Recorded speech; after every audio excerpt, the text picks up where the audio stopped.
Good morning, and welcome to another episode of In the Field. I'm your host, Dr. Nigel Plumbsalot, and today we find ourselves in the beautiful state of Maine, searching out that elusive creature, the plumber.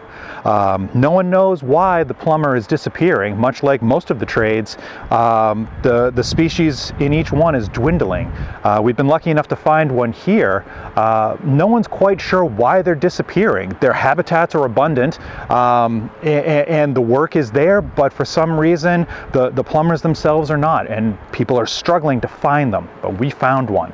He's here now. He's working, applying his trade. So let's go see if we can very quietly not disturb him and see what it is that these elusive creatures do and the beauty that they make. Come on, let's go. And there he is, the plumber. What a magnificent specimen. Just look at him. As he grabs his tools, it looks like he's very meticulously making sure that he has the right measurement, just trying to get the cut right.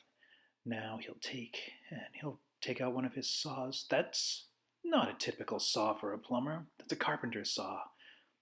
If I were to anticipate, I'd say that he had forgotten to charge the batteries to his normal saw, and now he has to work with this. You know, when we first came down out of the trees during evolutionary times, we learned how to use tools and advance as a species. But now we've become lazy and apathetic and have forgotten how to use tools. It's these subspecies of tradespeople that know how to use these tools still. And even though this isn't a traditional tool for a plumber, he's been able to improvise, although it doesn't look like it's going all that easy for him. This has got to be frustrating as all. Oh, wait. Watch out! Run! Go!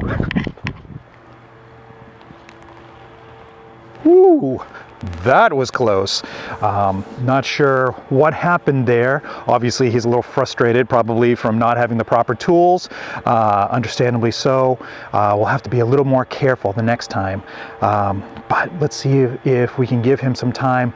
We'll come back tomorrow, and maybe we'll be able to not disturb him as much this next time. So anyway, stay tuned. We'll be back tomorrow.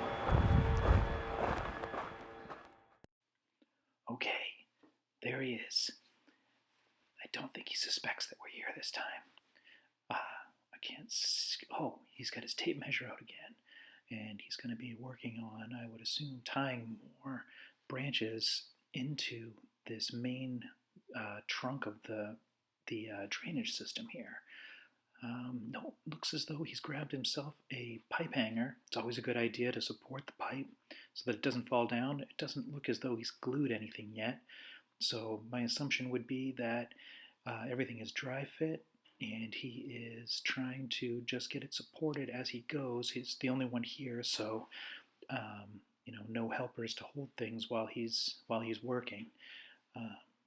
So as he adjusts the hanger just right, and he'll be putting these within every 4 feet, probably a lot closer than that, just to make sure that the pipe is supported properly. But it looks as though he's just going to put this one in at the moment.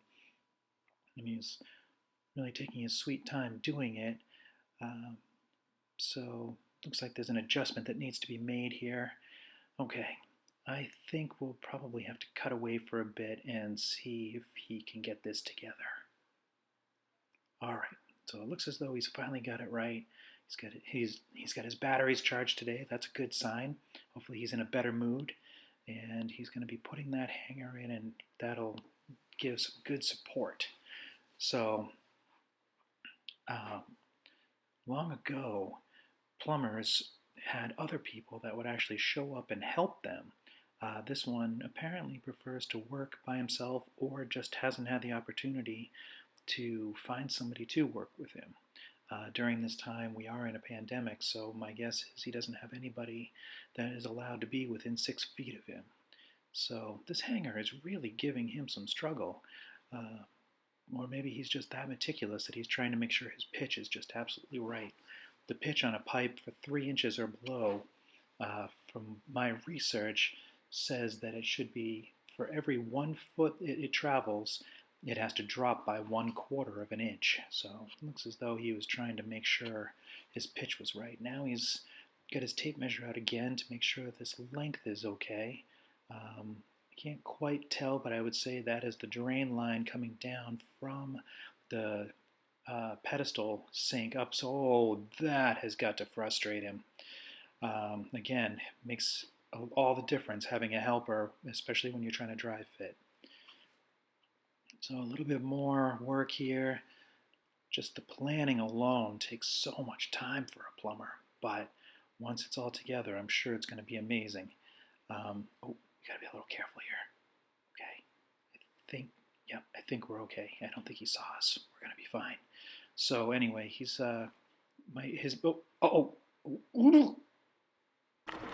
He saw us again. Go, go, go, run.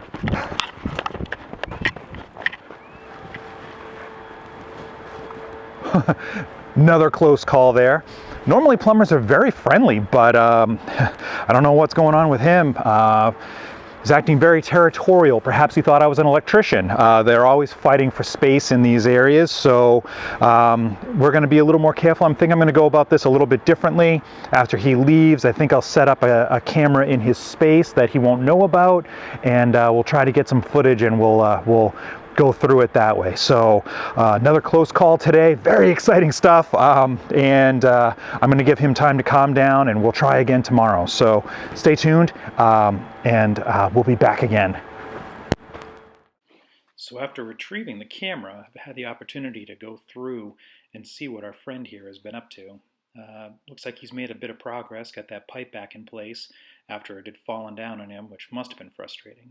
At one point, the weather broke, and you can see that his coat changes from the thick winter to a more fall or even a spring, which is what we're in now. Unfortunately, it didn't last long, and within a day or two, he was bundled back up. Here, he's doing a dry fit of the toilet area.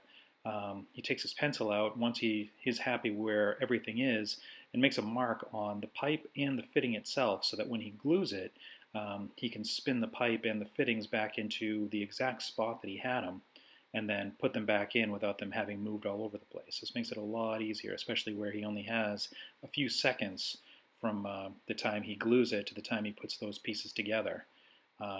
So this process went pretty well for him. He's got his what appears to be a Y and a clean out, street 45, and he's going to be putting that into a 3-inch by 4-inch sweep, which, and there's where the vent pipe is going to go for that toilet. He's cleaning it all, and yep, he's got to clean that pipe as well.